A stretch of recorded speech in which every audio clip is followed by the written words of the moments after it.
जय हिंद, जय भारत। गरीबी हटाओ, देश बचाओ। आज हिंदुस्तान उस दौर से गुजर रहा है, गरीब आदमी और मर रहा है। हम लोग हिंदू और मुसलमान के सियासतबाजी करते हैं और ये सियासतबाजी अब से नहीं, शुरू से चली आ रही है। अगर इसमें कोई दोषी है तो वो नेता है। नेता ही सियासतबाजी करते हैं। आखिर ये मुसलमान भी तो भाई हैं हमारे, हिंदू मुस्लिम सिख हो गए, ये सब भाई हैं। जो हिंदुस्तान में रह रहा है हिंदुस्तानी है, लेकिन ये जो नेता है उसको तोड़ मरोड़ के इलेक्शनों के अंदर यूज करते। जो हमारे प्रधानमंत्री को कोई नेता हो या कोई आदमी हो गाली दे रहा हो, हम उसे क्यों छोड़ दें? कोई नेता होकर के गाली दे, स्टेज पे चढ़ करके गाली दे, उल्टा सीधा हिंदुस्तानियों को बोले, ऐसे नेता का बहिष्कार करना चाहिए। उस पर मुकदमा ना बना करके उसको कभी इलेक्शन नहीं करने देना चाहिए। कोई भी नेता मुसलमान के बारे में भड़काए, कोई भी नेता हिंदू के बारे में भड़काने की कोशिश करे, हमें इन भाइयों को जोड़ के चलना है। अपने हिंदुस्तान को एकता के अंदर रखना है और देश बचाना है। आज देश की वो इन नेताओं ने स्थिति कर दी है कि देश बर्बादी की कसौटी में खड़ा है। ये सब इन नेताओं का कसूर है। ये प्राइवेट पे प्राइवेट करे आ रहे मंत्रालय, और हमारे भाई नौकरियों से निकाले जा रहे हैं। 14 करोड़ नौकरियों से निकाल दिए एम्प्लॉय। अगर यही, और नौकरियां इन्होंने बंद करी है, अगर यही नौकरी चालू कर दे, 14 करोड़ गई है, 10 करोड़ तो 7 साल में 6 साल में लगाते ही है। 25 करोड़ का मतलब है एक सरकारी नौकरी 4 जनों का पेट आराम से पाल सकती है, यानी कि 100 करोड़ हो गया। गरीबी तो वैसे ही खत्म हो गई। लेकिन तुम जो नेता लोग हो ऐसा कभी होने नहीं देंगे, क्योंकि तुम्हें तो पॉलिटिक्स चाहिए। तुम्हें जब तिरंगे झंडे के नीचे खड़े होकर के आप शपथ लेते हैं ना, तो बड़ी बड़ी चश्मे खाते हैं, लेकिन वहां से हटने के साथ ही कसमें खानी तो छोड़ो, उन पर अमल करना तो छोड़ो। सिर्फ सबसे पहले आप लोग अपना घर भरते हो, अपने रिश्तेदारों का घर भरते हो, जनता को नहीं देखते। एक लहर, 2 लहर या तीसरी लहर आ रही है, हमारे को डराने की कोशिश करते हैं, जबकि आपको ये कहना चाहिए कि तीसरी लहर आए या 50 लहरें आए, जनता को डरने की जरूरत नहीं है। आपको ये कहना चाहिए, जनता को डरने की जरूरत नहीं है। आप हमारे को गेहूं या चावल दे करके, पैकेज दे करके कह देते हैं नौकरियां देने में पैकेज दे रहे। इन दाल चावल से आखिर होगा क्या? क्या गैस नहीं लगती? क्या तेल नहीं लगता? आप ये दे करके, फोटो खिंचा करके और अखबारों में निकलवा करके और न्यूजों पे डाल करके कि हमने, इस सरकार ने ये दिया है। आपने सोचा है कि आपने किसी भी सरकार ने, ये जो तेल के रेट बढ़ रहे हैं, कोई राज्य सरकार आई है कि तेल के पैसे नहीं बढ़ने चाहिए? लेकिन आप लोग क्या सोचते हैं? तू मेरी मत कह, मैं तेरी मत कहूं, क्योंकि आप कुर्सी में बैठे हैं। केजरीवाल जी पहले छोटे छोटे धरने कर लिया करते थे, आप जब भी चीफ मिनिस्टर होने के बाद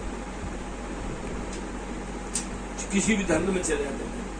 अब ये तेल के पैसे बढ़ रहे हैं, गैस के पैसे बढ़ रहे हैं, और खाने वाले तेल के पैसे बढ़ रहे हैं, पेट्रोल के पैसे बढ़ रहे हैं। आप क्यों नहीं इसके बारे में कहते कुछ कमेंट से। आपको पता है कि मैं दिल्ली के अंदर मेरी सरकार है, आपके 60 या 65 या 62 नेता हैं, आप भारत सरकार की बात काट नहीं सकते। क्यों? क्योंकि पुलिस उनके पास है।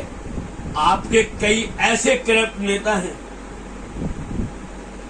जो अपना घर भरे जा रहे हैं और गरीबों की तरफ देख नहीं रहे हैं। आप गरीबों को गेहूं चावल दे करके अपने को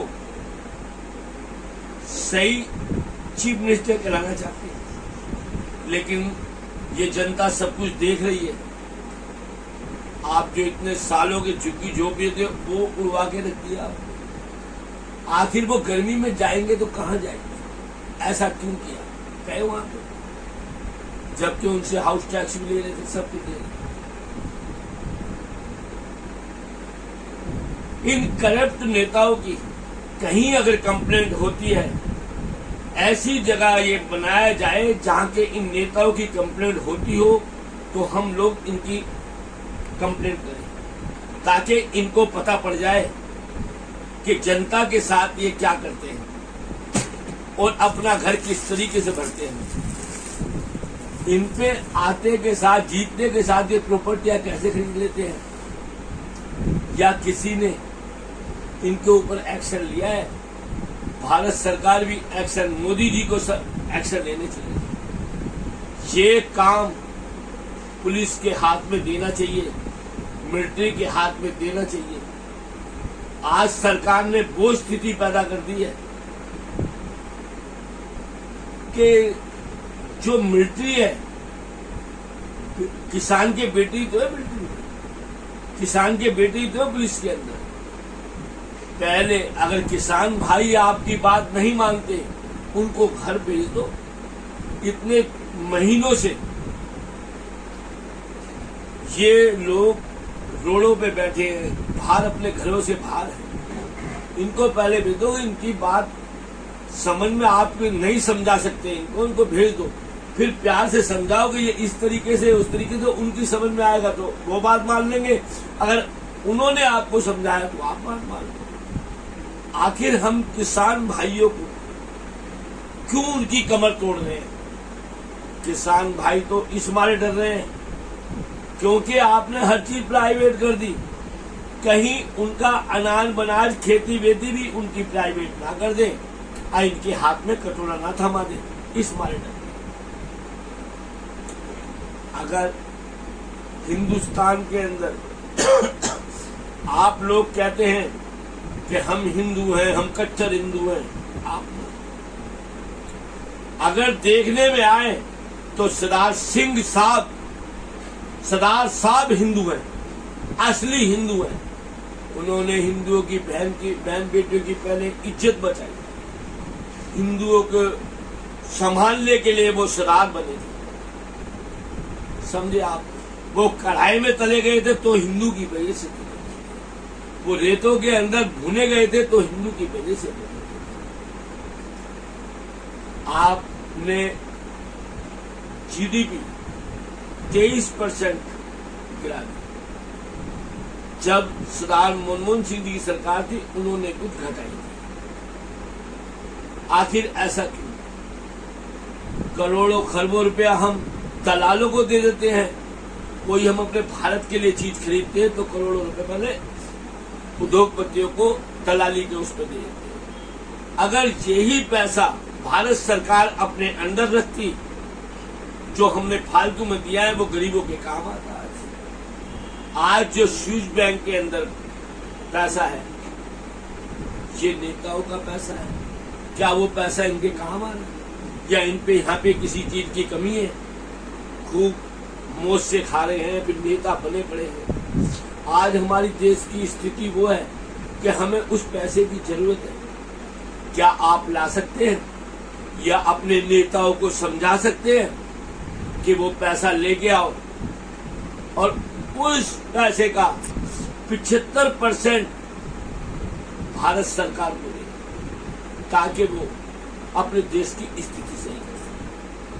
25% जिन्होंने वहां पैसा रखा है उनको फाइट मनी में देंगे और उनको बिल्कुल जो भी पैसा किसी भी तरीके से गया है उन पे कोई एक्शन ना ले।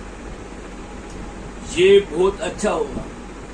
रामदेव बाबा हजारों करोड़ रुपए कमाए, वैसे तो कमेंट्स कसते रहते हैं, क्या इन्होंने किसी गरीब आदमी के लिए हेल्प करी है या भंडारे लगाए हैं?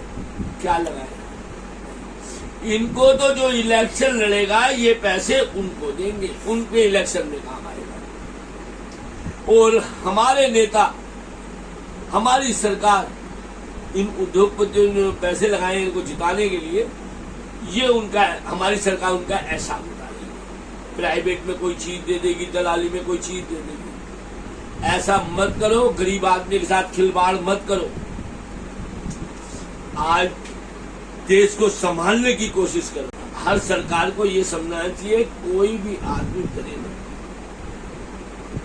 हम नेता हो ना तुम, हम बैठे, भारत सरकार हो ना तुम, हम बैठे, कोई भी राज्य सरकार है, आप कहो कि हम बैठे हैं, आप किसी भी वेब से मत करो, हम आपकी हेल्प करेंगे। आखिर फिर भी ये तेल वेल के पैसे घटाओ, जनता को चैन से रहने दो। ये घर की गैसों के पैसे घटाओ, गरीब आदमियों को टाइम से खाने दो, उनको फिक्र में मारो मत। कम से कम प्राइवेट बच्चे की नौकरी जो आज दुकानों पे है 20,000 गवर्नमेंट को रख देने चाहिए और गरीब आदमियों को, बच्चों को नौकरी दे देनी चाहिए। सबसे पहले स्टेट बाई स्टेट नौकरी दें। बाहर के बच्चे को अगर आप 20,000 की नौकरी देंगे, 10,000 तो उनका किराए में खर्च हो जाएगा। हर सरकार को पहले स्टेट बाई स्टेट नौकरी दें, फिर आगे की सोचें। हमारे बच्चे भटक रहे हैं, कभी दूसरे देश में, कभी वहां जा रहे हैं, कभी वहां नौकरी के लिए अप्लाई कर रहे हैं। ये अप्लाई और फार्मों के पैसे नाजायज खर्च मत कराओ। ये कोचिंग सेंटरों में बच्चों को पैसे मत कराओ। ये दलालों को हमारे बच्चों से पैसे मत दो। गरीबों पर रहम करो, नहीं तो भगवान तुम्हारे पे रहम नहीं करेगा। हिंदू मुस्लिम को लड़ाने की कोशिश मत करो, चाहे वो मुस्लिम नेता है चाहे हिंदू नेता। जो ऐसे कमेंट्स पास करता है, लड़ाई झगड़े कराने की कोशिश करता है, उसे नेता को, ऐसे करप्ट नेताओं को बख्शना नहीं चाहिए। जो हमारे नेता प्रधानमंत्री को गाली देता है, जो गाली देता है, या कोई भी नेता हिंदू मुसलमानों को गाली देता है पब्लिक को, ऐसे नेताओं का बाइकाट करना चाहिए और हमें उसे कभी लड़ाने की कोशिश नहीं करनी चाहिए। इलेक्शन लड़ने ही नहीं चाहिए। यही आपसे गुजारिश करता हूँ। बाकी मैं बताऊंगा कल के कौन कौन आदमी इस इंडिया के अंदर सेफ है। जय हिंद।